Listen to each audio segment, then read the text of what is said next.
easy time period for the others who fast. And I was told it clashes with their fasting time.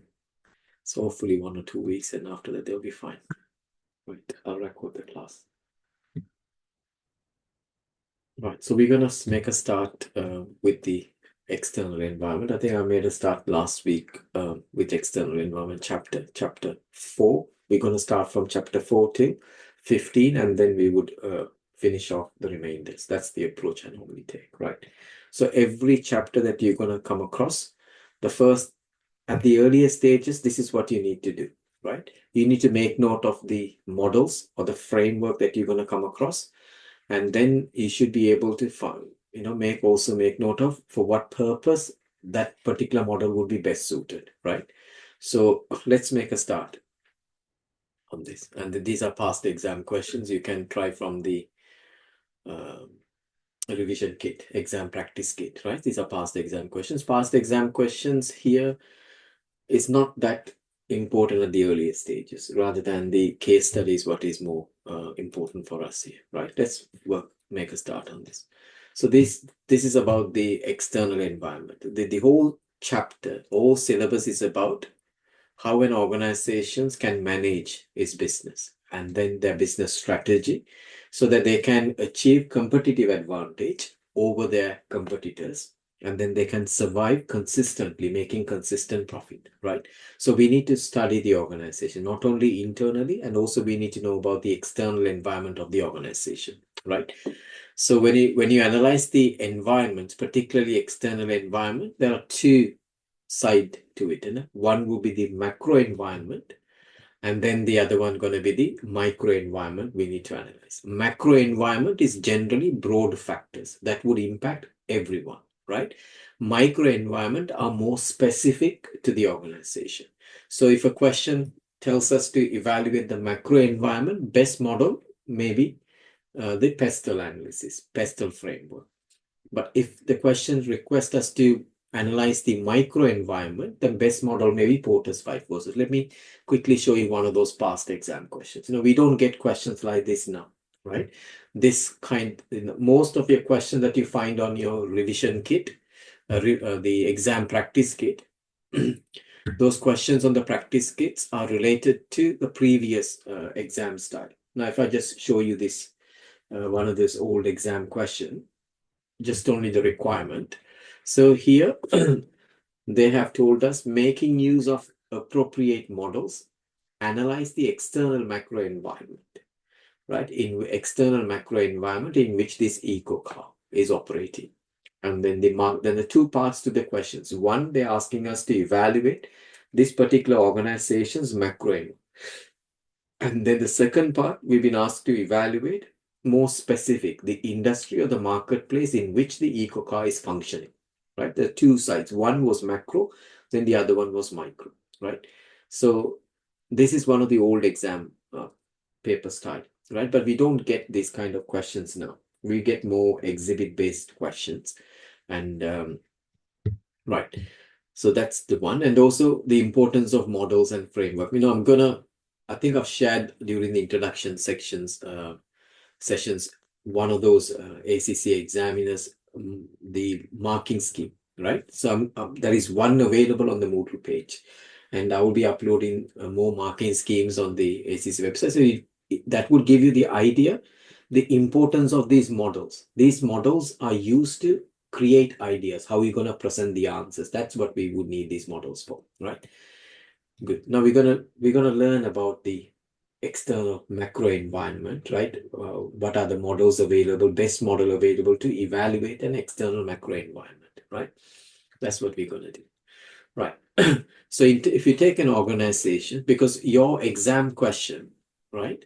If they're seeing the case study would be about information would be given about an organization, would gonna be the center of the case study, and also will be given industry, right? So we will be given an organization, and also will be given an industry or a sector informations will be given.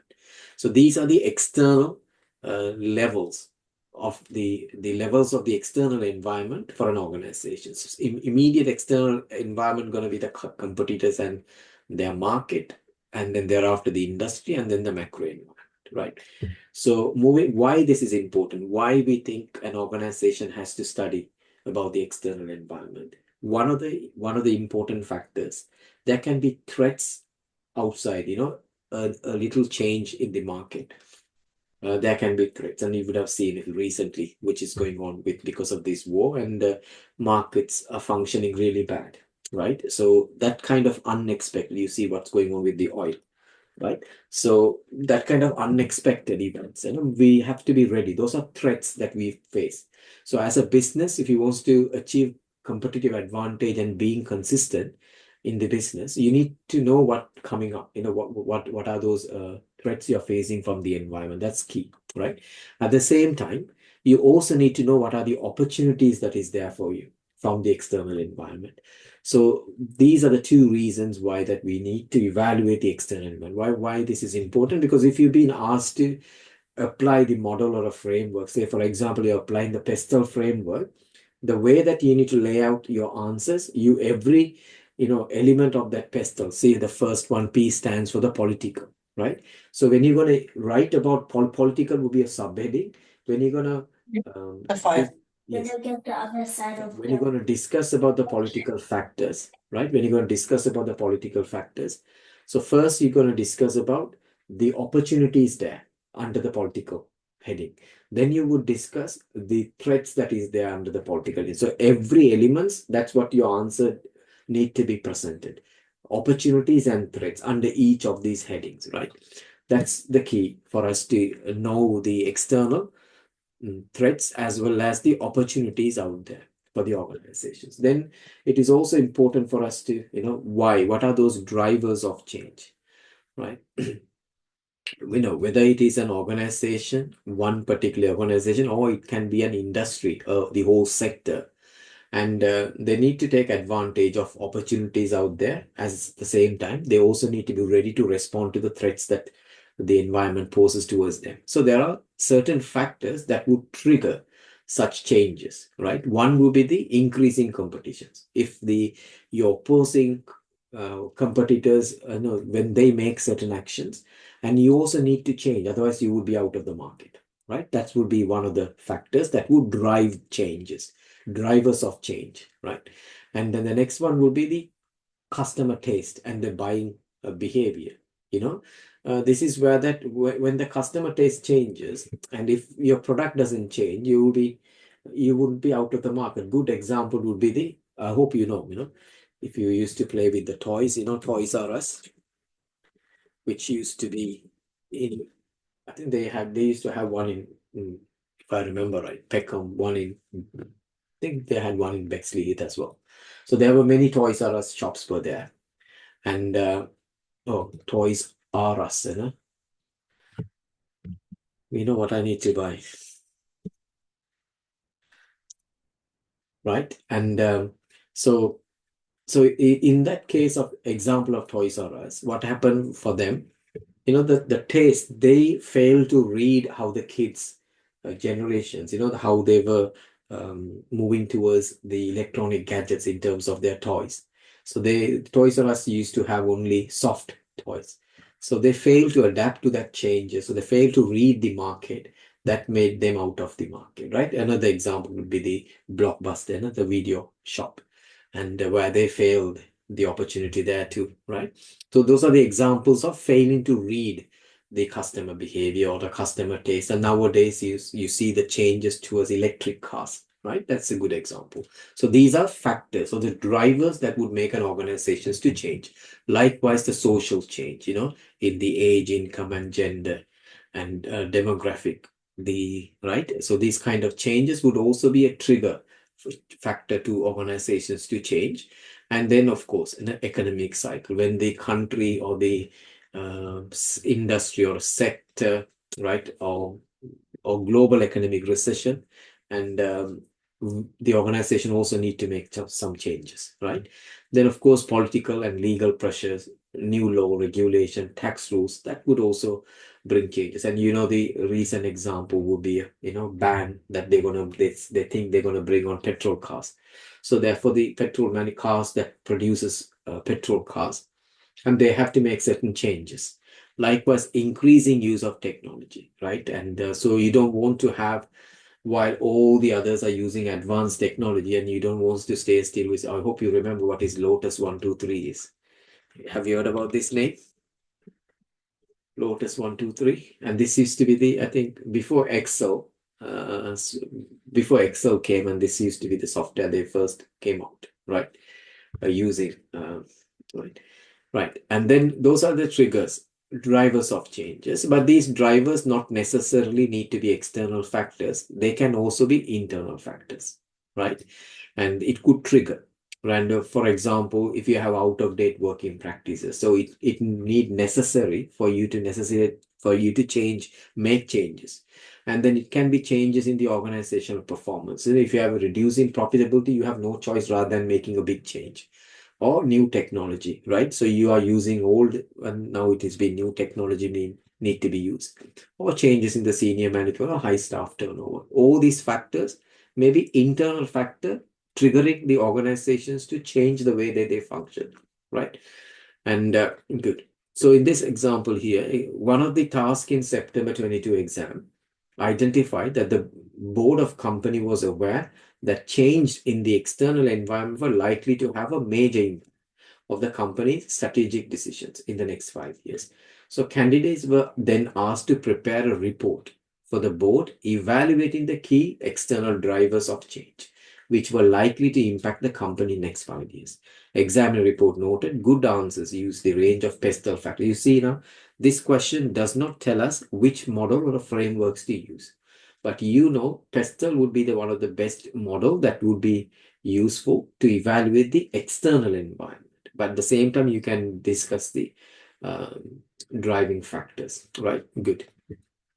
And moving on further, and it continues. The one in red, the note one in red, these are taken from the ACCA's notes, right?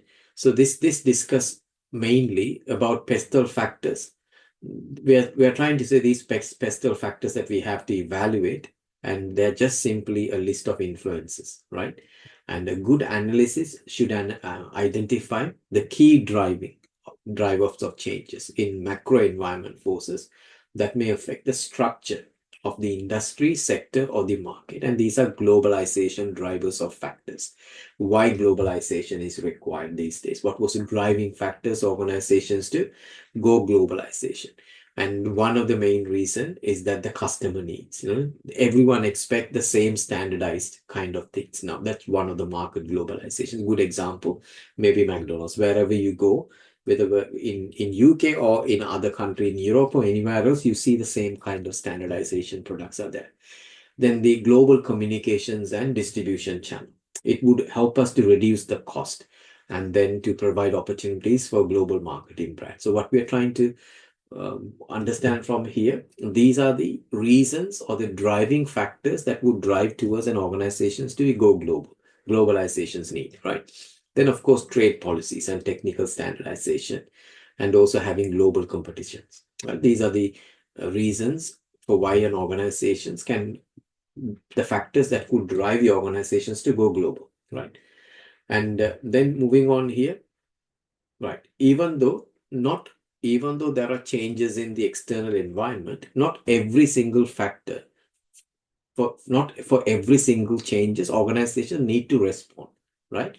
Based on the nature of the change, organizations' response may change, right? So not necessarily organization has to respond immediately to every change. At the same time, not necessarily organizations not to respond any, right? So that it depends on each of the items. Let me identify one by one, right? Let's take the easiest one. Say the last one, severity, right? This is where, say, for example, say that you have a high street shop, supermarket, and then you've been told within hours time there's going to be a flood, right?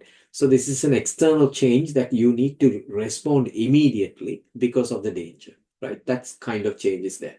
On the other hand, for example, say time.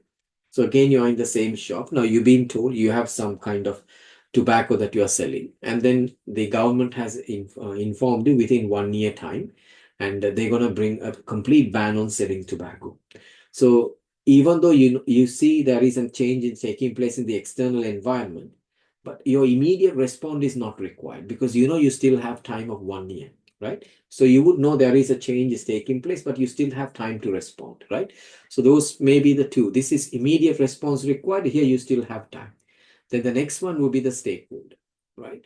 Stakeholders are the people who have interest in your company, right? There can be employees, government, then your lenders, right? Your suppliers, all those are stakeholders of the company, those who have interest in the company, right?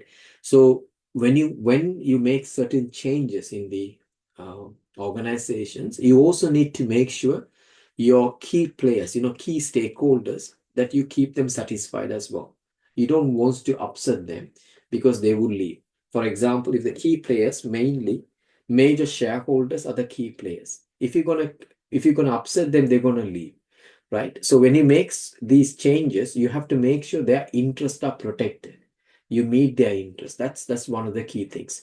And so this is covered in chapter 2, right? Stakeholder theory is covered in chapter 2. And this is one of the framework that you're gonna learn later within chapter 2. In this framework, this is known as Mendelow's matrix. In this framework, a stakeholder's interest is being evaluated against the power, right? Um, so, for example, if you take the first one, and if the stakeholder has a lower amount of interest, they're not that much interested, right? At the same time, if they also don't have power to cause much, influence in the company, and that means they would be categorized under A, right? Very low level of interest, and then a very low level of power to cause any severe damages. So you don't want to spend much time with them. So yes, you're making changes, but minimal effort is needed towards handling them. But on the other hand, you have where a kind of stakeholders where they have very high level of interest. They just keep on monitoring the company's movements very carefully.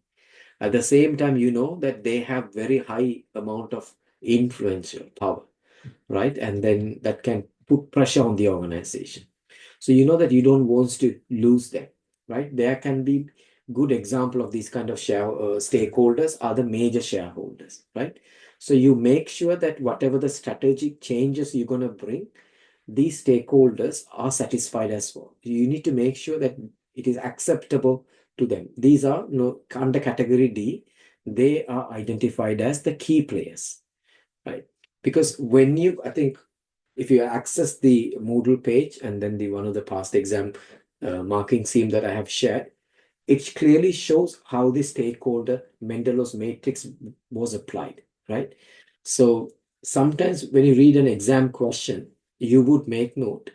It is not there, right? You would, because when students come out of the exams, one of the feedback I would hear from them is that they couldn't find a way to apply the framework or a model. Questions would not tell you what to apply, right? But then you have to determine which would be the best way to use a framework in an exam. So it's not, there are many students have passed the exam without applying a single framework, right?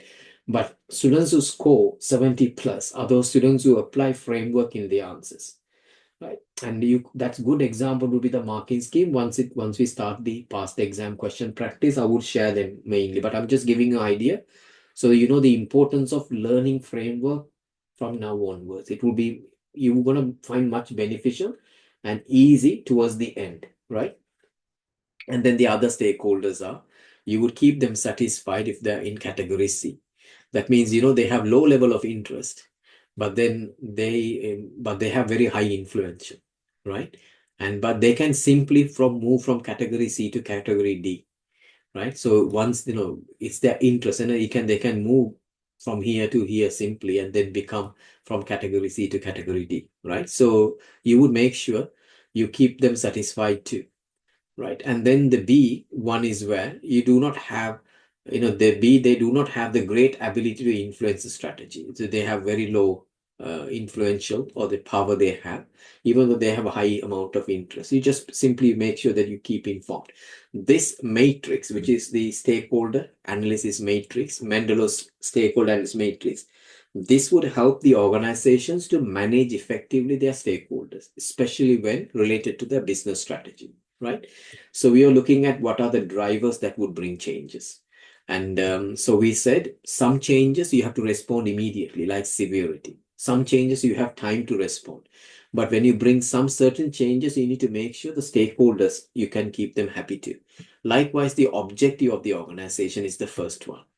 And so, for example, if your company wants to be a market leader, there are two ways in which that you can achieve the market leadership. One would be where that you make sure that you keep your costs down and then you become the market leader. So your approach there is where the cost leadership strategy, that's what your competitive base is, right? Being a leader by reducing the cost. So a good example for that kind of cost leadership will be, the supermarkets of, I think it's the Aldi and Lidl. Their strategy is to keep the price lower. So that's how they try to capture the market. But the another type of way that someone would try to compete and become the market leader would be a differentiator. That is another competitive basis. Apple is a good example of differentiator. They don't worry about the prices, isn't it? So Apple would every time bring some new stuff. They always been being a differentiator. They would try to bring. So recently, they came up with I think a few years ago, they came up with a charging mat, and then thereafter they came up with every year they come up with a new iPhone, right? So all these they wants to be different from their competitors. That's an example, right? So these are the how an organization should respond to changes in the external environment, right? So it's not that every change may require organization response. It's not that every change would be responded in a similar way. That's a good example to give you, right? Like I pointed out, most of the you would see a lot of real world examples are cited in the book, but it is only important for you to improve your knowledge rather than not to memorize anything. This exam would not require you to memorize or write notes and remember. At the earlier stage, only you require to do making sure that you're able to understand the models and then you're able to apply them. That's what is needed. That's the requirement at the earlier stage, right? That's covered on the external environment. And then also quickly we'll look into the what is meant by a strategic drift. We know what is drift, and drift is where that moving away, right? So strategic drift is where an organization may have set a target for itself and drifting away, an organization strategies failing to address its strategic position, right? And this is where strategic drift means. And it is particularly related to the environmental change or leading to a deterioration of the performance. Let me show you they have given us few real world examples. Toys R Us is one of them. And I've been to Toys R Us many times, right? And okay. So here, this graph would explain us really nicely how the organization change and the strategic drift. And initially, the first phase is known as the incremental change, right? We are trying to, the one in blue is the environment, and this is what we bring changes. The red one is what we are changing, right? We try to keep the pace with the environment. So the phase one is incremental change. This is where we're trying to, every time we work, the gap was this. Once we see the gap is wider, we try to change the way that we function. So we get closer. Likewise, regularly we try to make a change to get closer. But once the environment start to change at a rapid speed, then you start to realize there is a strategic drift. You see, we are drifting away from the unable to cope with what is taking place, right?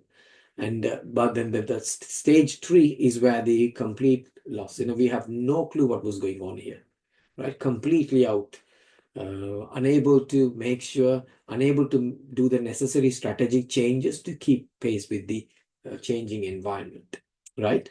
And so what would happen after? So for good example for this, maybe the recent AI introductions in firms. Some firms has to adapt to it.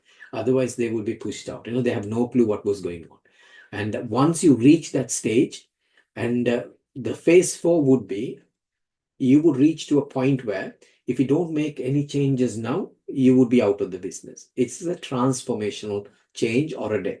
You just need to do, otherwise you'll be out. You just transformational where you do something very big, a huge change in with the way that you function. That will bring you back closer to the align with the environment, right? This diagram would explain the strategic drift nicely, right? And so we have gone through strategic drift. These real world examples are good for you to read, but then in the exams, not even once you would get an opportunity to discuss a real world example, right? And like Kodak was one of the example, whether they were out of the market, not reading the changes that took place in the digital photography, right? That's they failed to read. Then Nokia phone is another good example. They used to be the market leaders first, but then they were not being able to keep up with the smartphone changes that took place, right? So they kicked out of the market. And Toys R Us, I gave an example before. So these are the examples of strategic drift. And I've gone through this, and now we move on to the first framework, PESTLE. I can do this quickly. Right. These frameworks are straightforward. Again, you don't have to memorize any of them. All you just need to know what these letters stands for in PESTLE, right? Because all the other informations comes from the case study. They are given in the case study. So you just need to read it and then put them into the case study. So we have under the PESTLE, organization can use PESTLE analysis or a PESTLE framework to analyze the general business environment, which is the macro environment. When you say general business environment, every organizations would be affected by such a change, right? So when you analyzing them, you're going to analyze what are the opportunities out there and what are the threats that is there as a result of the change in the political factors. I do parallel because these are the same sometimes, right? So political factors are government decision. For example, say the case study may say that you want to go and invest in a company overseas, say like you want to go and invest in one of those African countries, and then suddenly the government that is taken the power, and they are against the overseas investment. So that is a factor that you need to consider in your discussion. Political factors, likewise. Government decisions, government policies, changes in the competitive policies, consumer policies, all these are political factors, right? So political factors, government ability, government taxation policies, foreign trade, social welfare, they're political factors. You just need to discuss all these factors here. Another key important to note, it is not necessary that you need to place them under the correct headings. Because why? Some of the factors may fall within political as well as may fall within the legal factors, right? So they're not that strict for you to correctly identify them in the right headings. Likewise, the economic factors are, for example, inflations, interest rate, tax rates, foreign exchange. All these factors are economic change, business cycle, GNP trends, interest rates, and money supply, inflations, unemployment, disposable income. All these are economic factors. Then we have social factors, demographic changes, changes in the taste, changes in the culture. All these are social factors that we would identify them. Populations, changes, income distribution, social mobility, lifestyle changes. We do have a past exam questions on this, right? Likewise, social, then the technology changes we would discuss there, right? And government spending on research, technology changes, government spending on industry focus and technological, then new discoveries and speed of the technology transfer, all these factors. Then we have environmental ecology, which is the popular nowadays, which become green issues, waste disposal, environmental protection, laws, energy consumption. All these factors will be discussed under this. Then also you can discuss the legal factors, law regulations, and the other changes with respect to laws, right? Competition law, employment, health, safety, all these would be discussed here, right? So again, you don't not have to memorize everything, but you just need to know what PESTLE stands for, and you can nicely lay out your answers by only placing the headings. You don't have to mention in your questions you're using a PESTLE framework, but then to evaluate the external environment, you evaluate based on that headings, subheadings. And that's the purpose, that the use of these frameworks that you're going to learn, right? And it's the remainder is just about all these what you find here. These are just simply the remainder. These are taken from the ACCA's notes. It's just a repetitions of what we just discussed, right? I'll just quickly show you this here. And this diagram shows the consumer's confidence, right? How consumers' confidence are closely correlated with the macroeconomic variables, right? And so you can see this is capital expenditure, orders, and employment index. And the one in blue is the confidence index. And when these are declining, badly perform, and then the confidence also go bad. And then once you can see, once they pick up capital, when the government's capital expenditure or the order index, employment index increases, consumers' confidence also would increase, right? So it highlights the importance of these the pestle factors, environmental factors, and how it's connected to the consumer's confidence, right? Plus, before we move on to this question activity is a very simple questions. Once I put them in yellow, that means it's for you to try and homework. It shows simply how a pestle framework has been applied, right? Now let's look at this question, right? So this would be your first homework for you, right? I know you like homeworks. This is your first homework, right? Attempting homework at the earlier stages would be the highly beneficial. The reason why, so that it would give me the opportunity to correct you at the earlier stage, right? Otherwise, what would happen once you start the mock exam is where that you get exposed, right? I'll give you a good. I grade them, and you would receive grades for these mock exams, and once you start mock exams, right? So once I remember, I gave a grade to a student on the mock exams. These were his grades I gave him because, this whole module is related to universities' enterprise strategy, EST. So you may have, if you have done at the university enterprise strategy module, this the whole module is highly closely matched to this module. So students sometimes who come from this, and they have that confidence, and that can even sometimes can go as an overconfident, and or it would tends them to relax a little bit more, right? So a student who was missing lessons, I need to share this. Students who he missed lessons initially because he said he done before, everything looked easy. So, but when he started the mock exams, the first grade I gave him was 17, and then 18, and then thereafter I gave him 25. So that, I really wanted to shake him a little bit. I want that to happen. And he was really upset when we had some arguments, healthy arguments, that thinking that, suddenly one of the messages I remember saying that he's not getting the support that is needed, and that kind of, it went to that far, right? I intentionally did it. But then once he moved on, I made him realize what was going on. He need to work harder. Once we get on, then the next exam, he got 45. The last mock exam when I gave him a mark between 48 to 51. I warned him there is a chance of failing marginally unless he improved a little bit further. When the exam results came out, he passed with 57.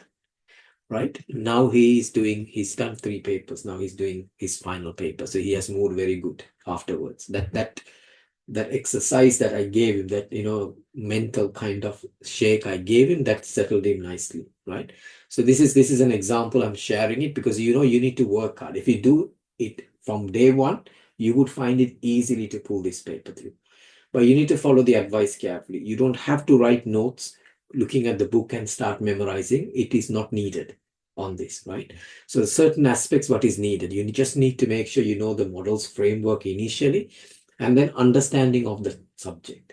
That is more than enough to get going, right? The later stages is where that intense study is needed, right? If you look at this question, we've been asked to use the appropriate models, right? They have not mentioned what models to use. And then we were told use the appropriate models and then to evaluate external environment. Now we have studied that external environment. We know macro environment, best model going to be PESTEL. We know P stands for political, then economical, social, then technological, environmental, legal.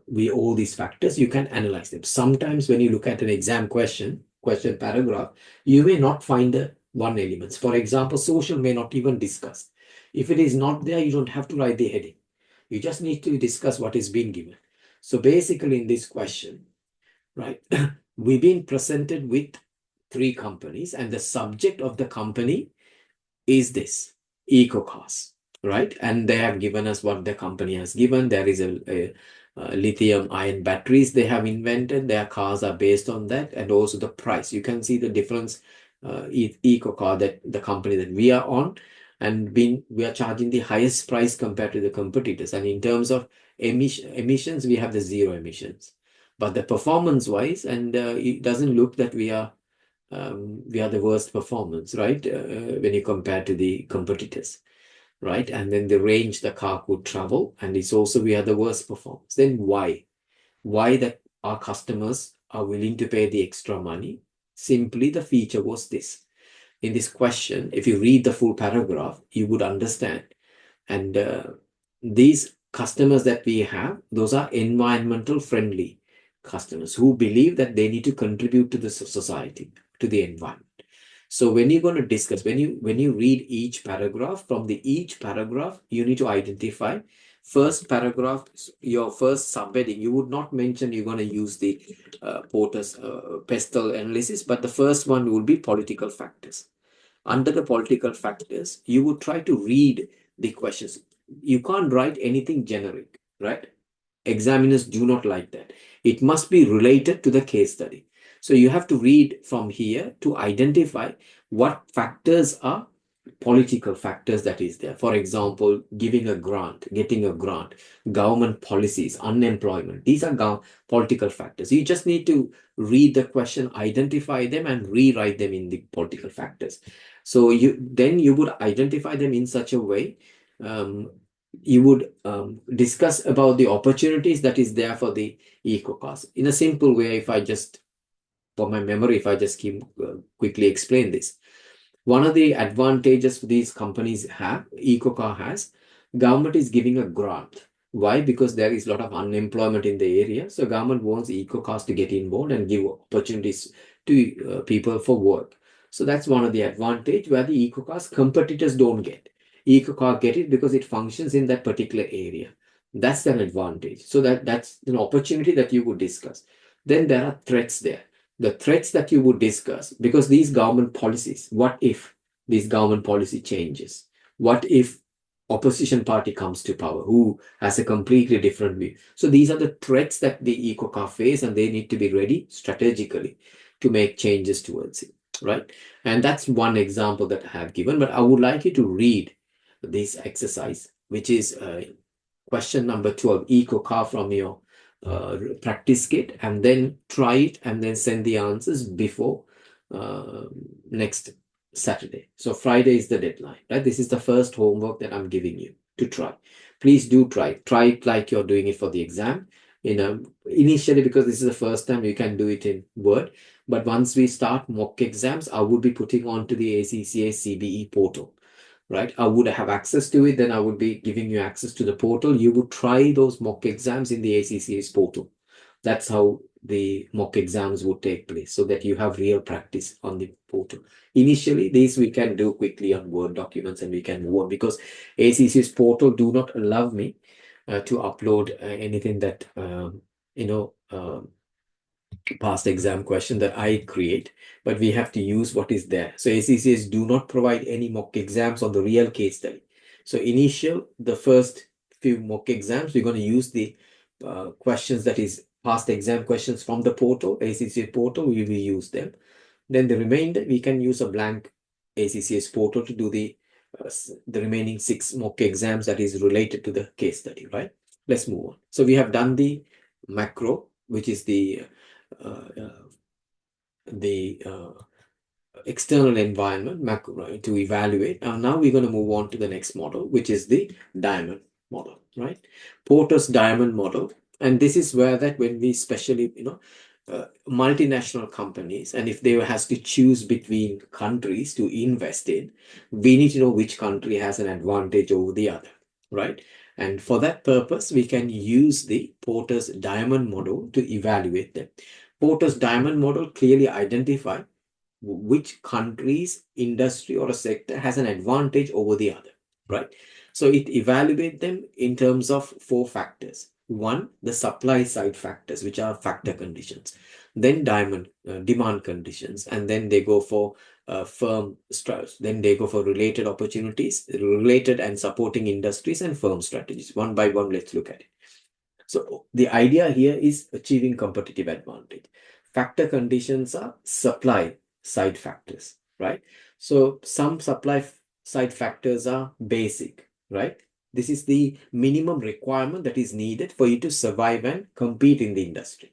For example, every industry may need a unskilled or semi-skilled labor, right? So that's the minimum. Or a printing company may need a standard machines to print. That is the minimum. Those are basic factors. But basic factor conditions, they do not give you advantage over your competitors. Why? Everyone would have a semi-skilled worker. Everyone would have an unskilled worker. Everyone would have a standard machine. But then the advanced supply factors, that is what would give you the advantage. For example, say that there are two restaurants one run by you, one run by me. And if both of us would have finding stewards is easy for both of us. Why? Those are unskilled workers. But having that specialized chef, and that is the advantage. If I have the chef that is known to the industry, and then highly popular, known to the industry, then I would have an edge over your company. Those are advanced factors, right? So advanced factors are skilled employees, higher education, someone with high education. Those are advantage factors. Then we have that's the first factor conditions that would determine which industry and why that industry is having advantage over the other. Then we have demand conditions. Demand condition is where it would encourage the competitiveness. If the domestic market is severely competitive, and then every firm would compete in such a way to bring highly cost efficient and high quality product. Good example would be the cars.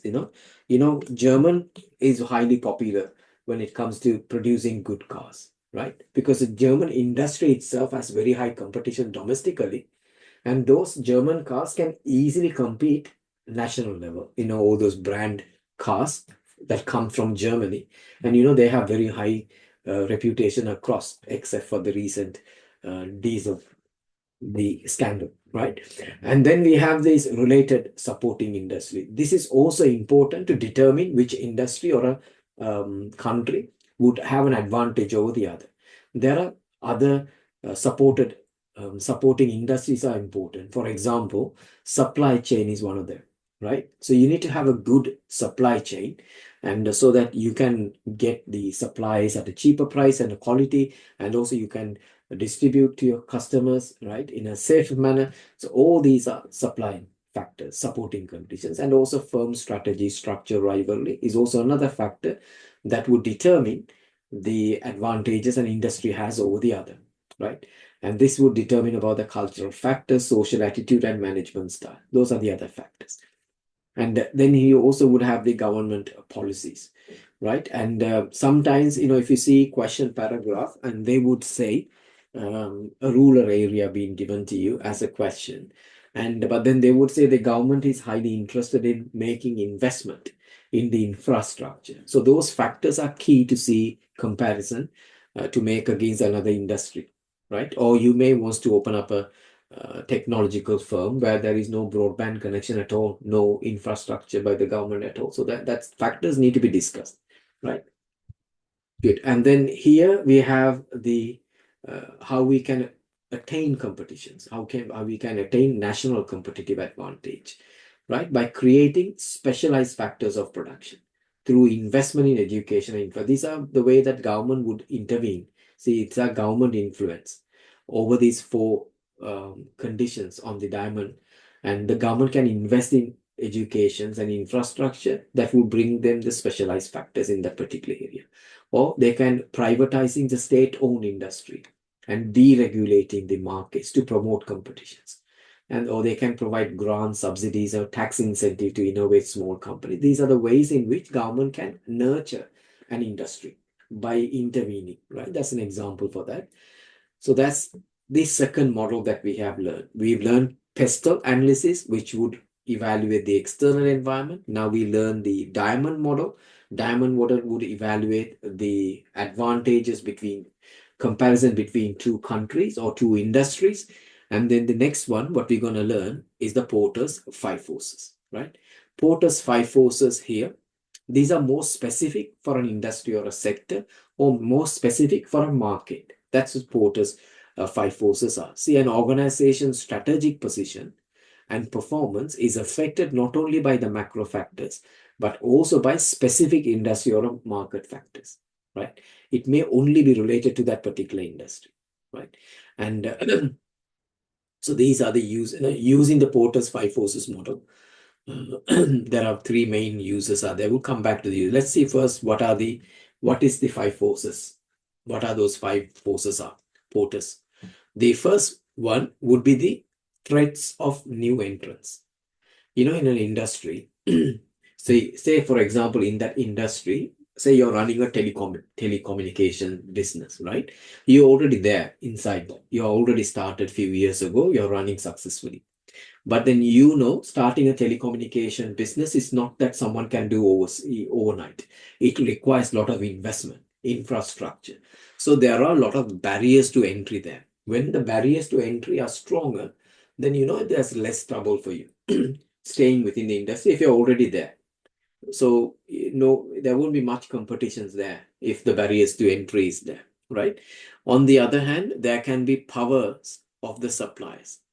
Power of the suppliers is where, say for example, if the supplier has a greater say over you, then they can increase the prices of the goods that you buy from them, and then you may not have to, you have no say. You have to simply bear the extra cost. Good example, maybe say you're producing computers, you may need a specific unique chip, and that chip comes from only by one supplier. No other supplier can provide that.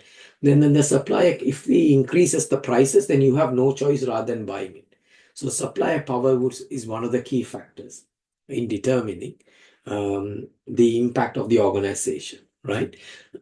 More specific to that particular organization. Then we have powers of the buyers. Say you're selling goods to your customers, and say you want to increase the prices, and if you increase the prices and the buyers leave, right, and then you don't have any say, right? So if your buyer has a better bargaining power, say for example, this happens when you have a major customer, right? When you have a major customer, your business is dependent on one particular major customers or a group.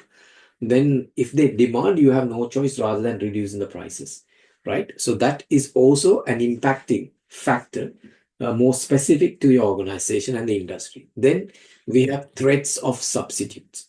Good example would be, the brands of drinks, So for example, you have Pepsi, then you have Coca-Cola, then likewise you have other brands. So if the Pepsi increases the price and the consumers don't have to worry, they can simply switch to the other brand, right? So if there is a high amount of substitute, then it's difficult. Switching would become much easier, right? And so these are the fact. Last one is competition and rivalry between the existing firms. And these are the Porter's five forces. And these are more specific to the particular industry or an organizations, right? And let's look at the uses of five forces. We would never be asked a question on limitations of a model or a uses of a framework or a model, right? And this kind of questions will be tested in APM, Advanced Performance Management, but not here. And sometimes I do use Advanced Performance Management examples in the SBL lessons, because the applications you would find better, in terms of have a higher level of knowledge. And you will see that I will be using those slides as well. Right. So these are the advantages, main uses of the five force model. One, it would help us to analyze the inherent profitability of a particular industry or a market segment. Two, it will help us to identify the actions related to different competitive forces. For example, what threats are there? What opportunities are there for the organization? Then it also consider all the competitors. Considering whether all the competitors are affected equally by the forces. For example, a higher buyer power may mean that small competitors cannot raise the prices, and then giving an advantage to one advantage to larger ones who can, right? Buying power. If the buyers have the higher power, small companies may not be able to increase their prices. Right. Moving on to the next, this is where the life cycle. And so when you read exam questions, when you do, when you read case studies, first paragraph would be about the industry. This, you're going to see this important of this paragraph, right? Why? When you read that first paragraph, the first question that you need to ask yourself, which cycle, which stage of the industry life cycle that particular industry is currently positioned, right? That's one of the key things you need to ask, because based on that, you would know what kind of growth or the competitions is there for that organization and then the industry and the organization. So we know these are the 5 stages that we have in the industry's life cycle. Industry's life cycle. First one will be the development stage, or you can say the launch and the development stage, right? This is at this stage, competition, rivalry would be very low because everyone would try to get in and becoming a leader, capture the market. Everyone would be like to be different from the others. So differentiation is key, right? Innovation and differentiations are key for you to succeed when everything is new. Like, see how the electric cars came. The first companies that came up with electric cars was the Japanese cars, the Toyota. And they're the one who came up first. And then we saw thereafter the Honda, and then the big brand cars followed suit, right? And so differentiation is one of the key things. Everyone trying to see what would be the best way. Now, this exam question 12, these 3 cars, not too sure which is the way the market is leading. One car coming up with a battery cars, lithium, other is a purely petrol, and the other one is the hybrid kind of car. So trying to see which market would be not too sure which way the market gonna go, right? And so that's on the development stage. Growth stage, still the competition rivalry would be low, but still amount of growth, high growth there, still weak buyers are there. So it would also low entry barriers are there. That means anyone can enter into the market and the industry. And also growth ability is also key to survive in the growth stage. Shakeout this is where the industry is picking up.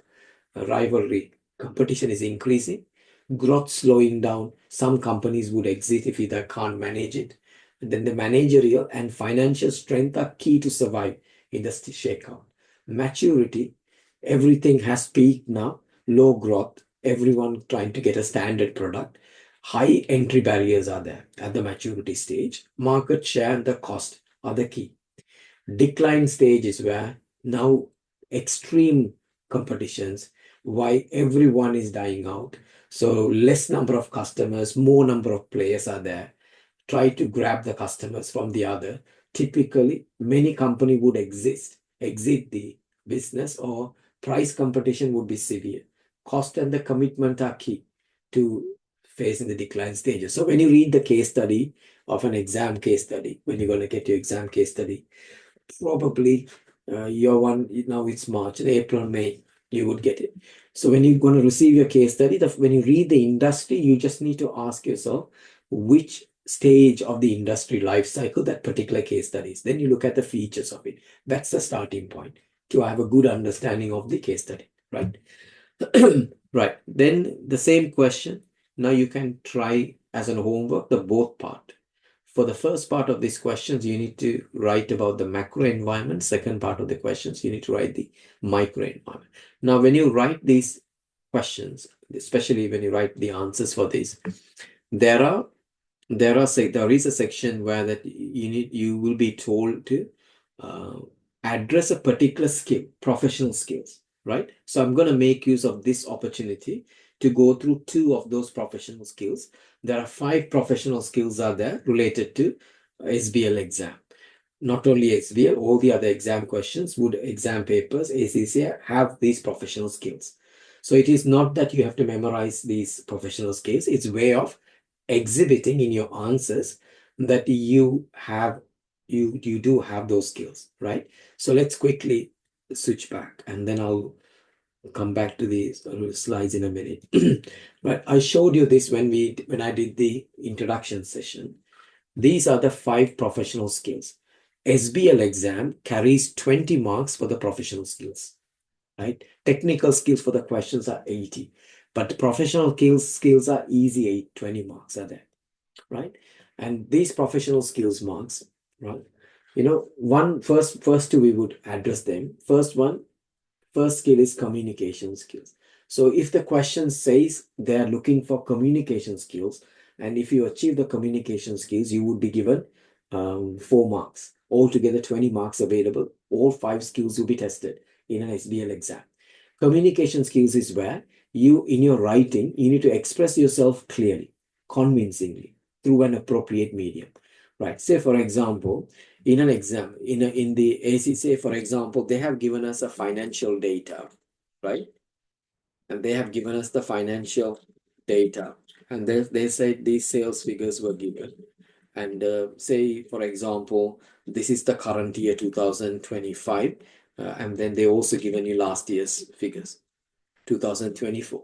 Right? Say that, for example, sales figures moved from percentage was given. Say it was it was from 25%. Earlier it was 20%, right?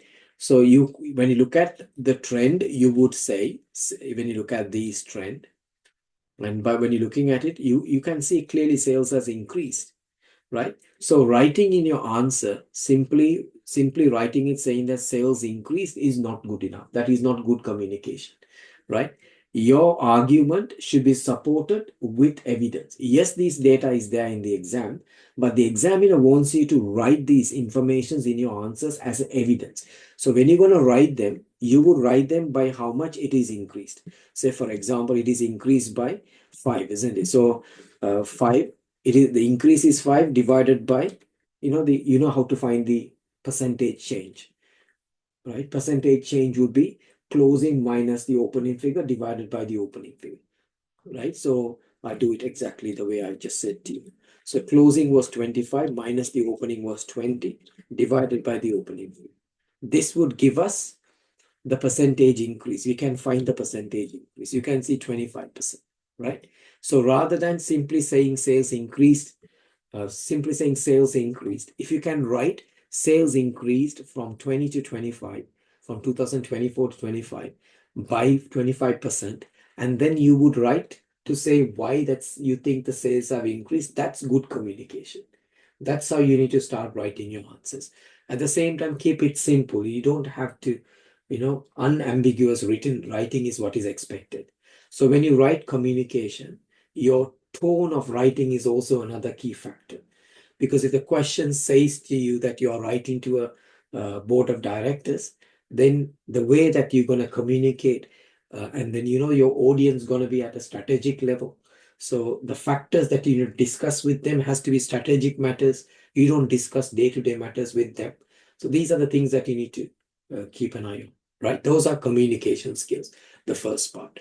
So your tone of writing is key, and that's one.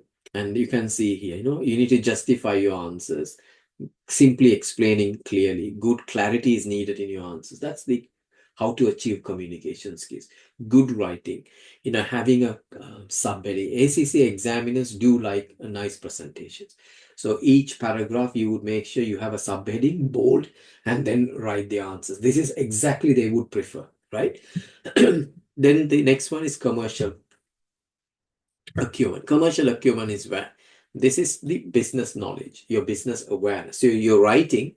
So for example, when the question asks you to suggest some strategies or options, alternatives regarding a particular problem being given in the question, so your answers has to reflect that you have the knowledge of what you're talking about, the knowledge about the business, knowledge about the industry.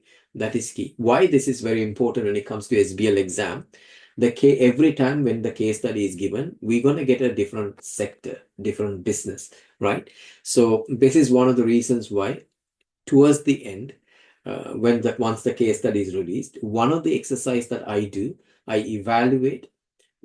I will find out what are the similar companies that are there in the real world, and then prepare a PDF versions of, how the real world companies functions. Or I give it the website access to students to those real world companies. Going through those would increase your commercial awareness. That's how you would improve your commercial awareness related to the case study they're going to get, right? Nothing to be memorized here. It's all about a skill. You just need to upskill so that you exhibit, your writing should show that you have these skills.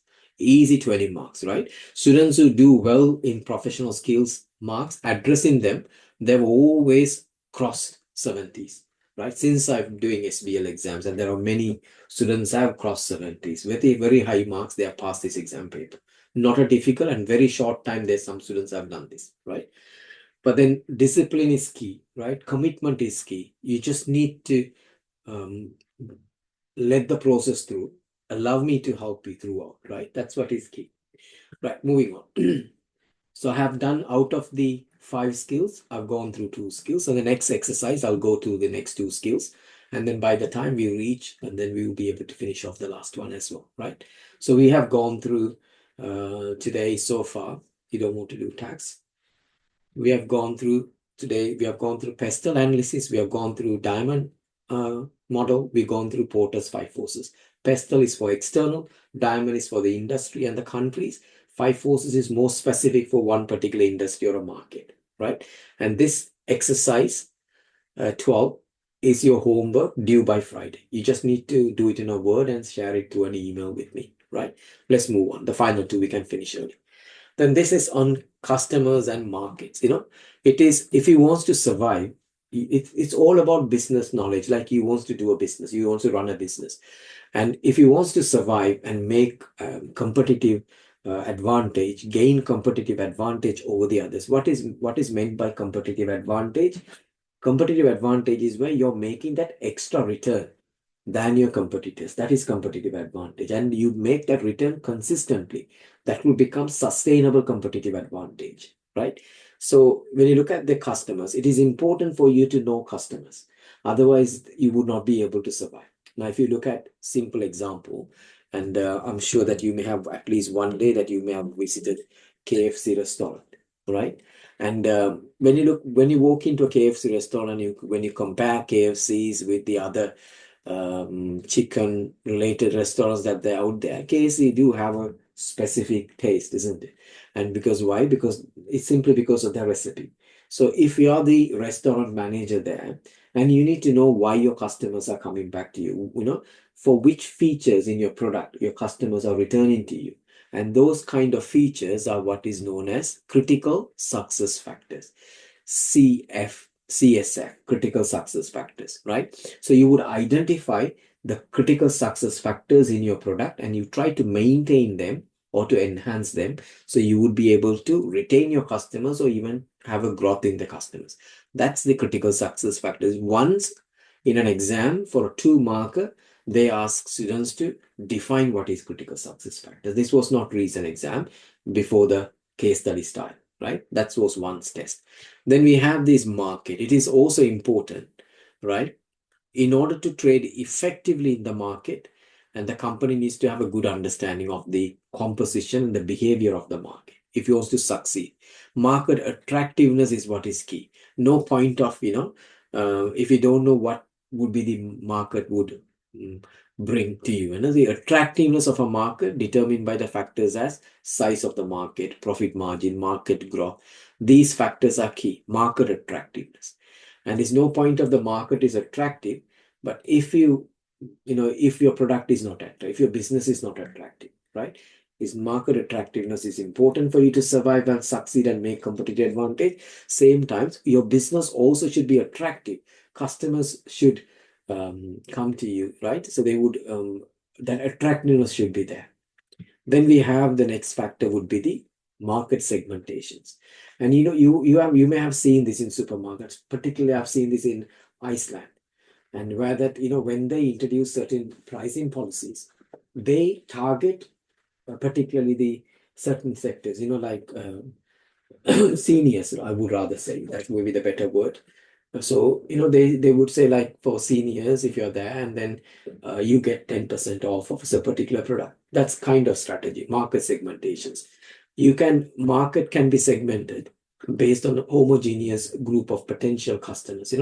You would group them particular, the similar customers will be put into one group. So you may be targeting that particular customers when you bring changes. For example, there can be children's as one group, and then all the other prices being increased, not children's stuff. They will not increase them. Or all the other prices being increased, but not, but then not they, um, right? But then not that they would increase the prices of the um, seniors, right? Likewise, those are market segmentations that is done. And so they have given a good example, Intercontinental Hotel, right? And this particular hotel, they have different groups within them, right? In terms of brands. And one may be targeting luxury customers, and then the others may be targeting every level, right? So it is under the one umbrella.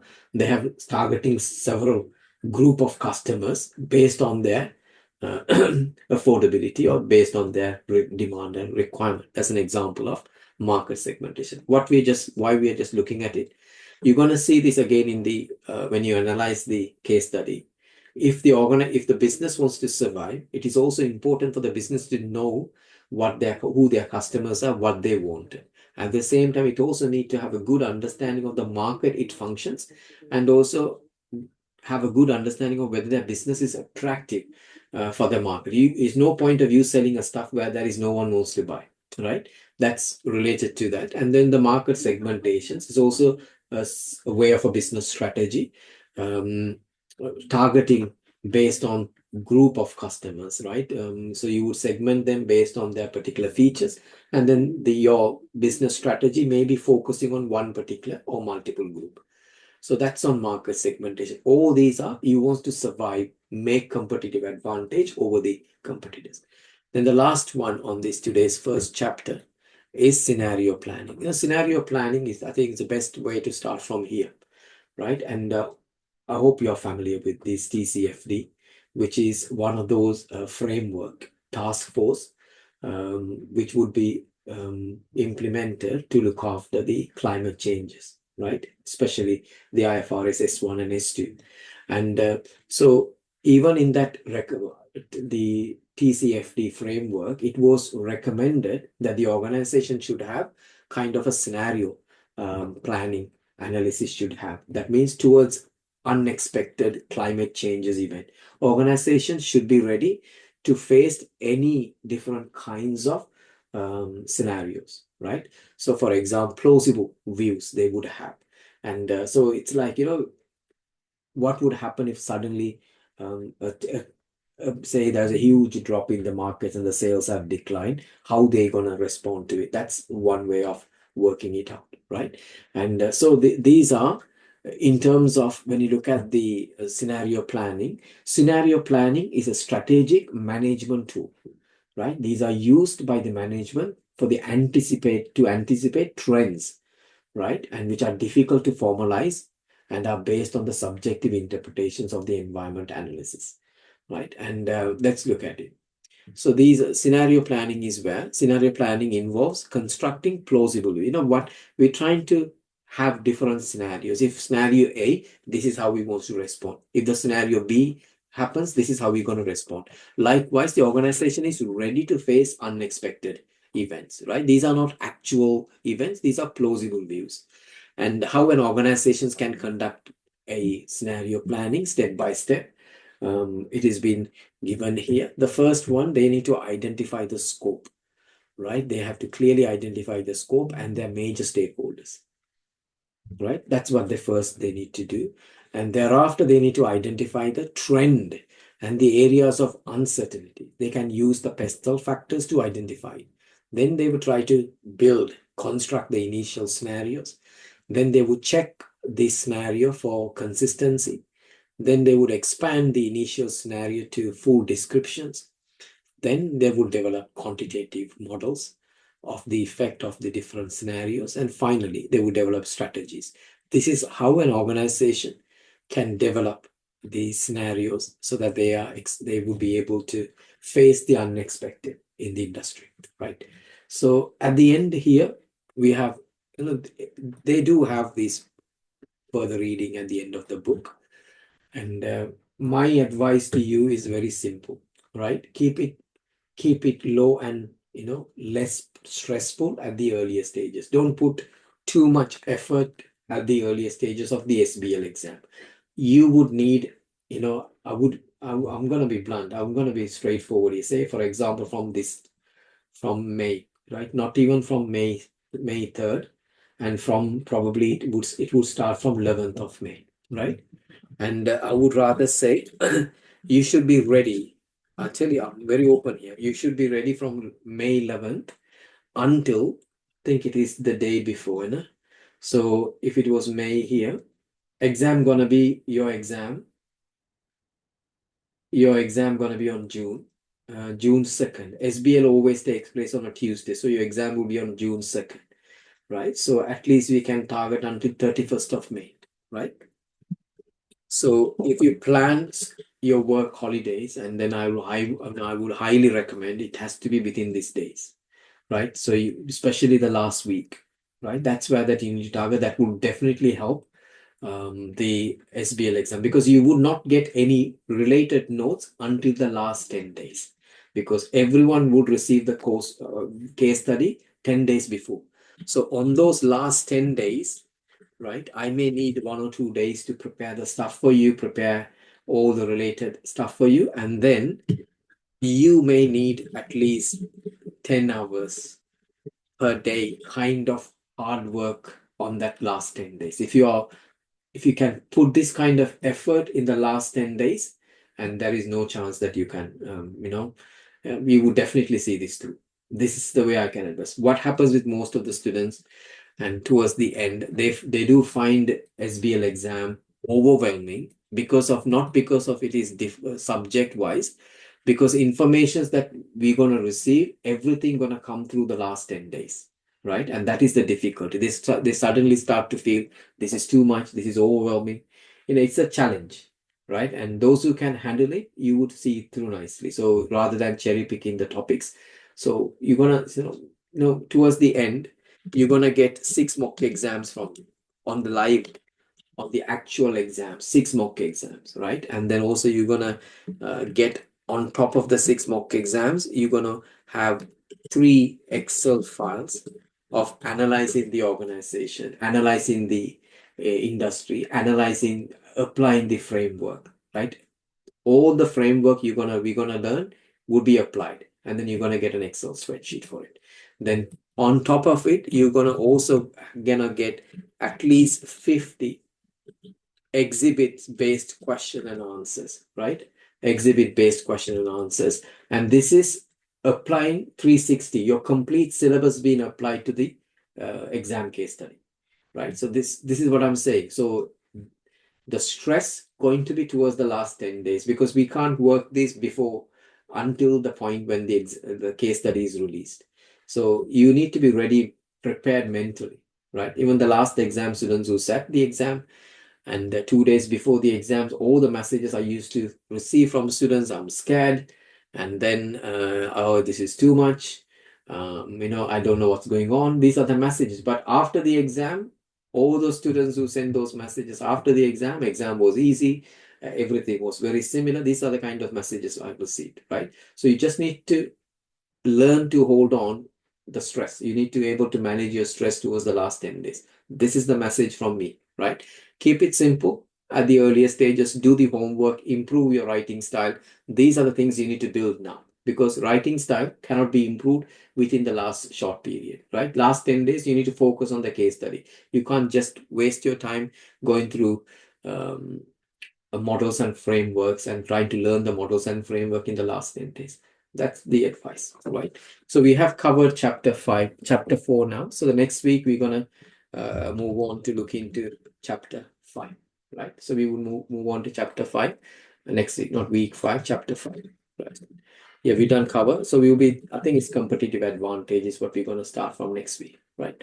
So be ready next week. I know some students are not here because of the festive, and I don't have any other time, unfortunately, to move my lessons, because I'm really busy with the other lessons on weekdays. Only 2 more weeks. We'll manage.